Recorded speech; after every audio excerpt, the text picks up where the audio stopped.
প্রার্থী সমর্থনে মিছিল করেছেন। আমরা আমার পক্ষ থেকে, আমাদের দলের পক্ষ থেকে জানাচ্ছি আন্তরিক অভিনন্দন, মোবারকবাদ। আপনারা যে সাহসিকতার পরিচয় দেখিয়েছেন, কোন দুর্বৃত্ত যদি কোন রকম অন্যায় কাজ করে তা রুখে দেওয়ার জন্য হয়ে যথেষ্ট, ইনশাআল্লাহ। আপনারা নীরবে চোখ বুজে থাকবেন না, প্রতিবাদ করবেন, প্রতিরোধ করে চলবেন। অন্যায়কারীরা যতই লম্ফজম্প করুক, তাদের পরাজয় হবেই হবে। তাদের চেয়ে অনেক শক্তিশালী স্বৈরাচার শেখ হাসিনা। জনগণের আন্দোলনের মুখে শেখ হাসিনা তার দলবল সহ পালিয়ে যেতে বাধ্য হয়েছে। তারা যত দুর্বৃত্তায়ন করুক না কেন, বাংলাদেশের জনগণের মুক্তির আকাঙ্ক্ষা তার চেয়ে অনেক বেশি শক্তিশালী। আমরা আপনাদেরকে আবার ধন্যবাদ জানাই।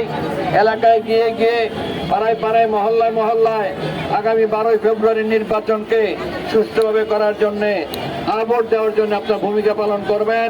আপনারা কষ্ট করে রাজপথে নামার জন্যে আমার পক্ষে ধন্যবাদ জানাচ্ছি। আসসালামু আলাইকুম ওয়া রাহমাতুল্লাহ।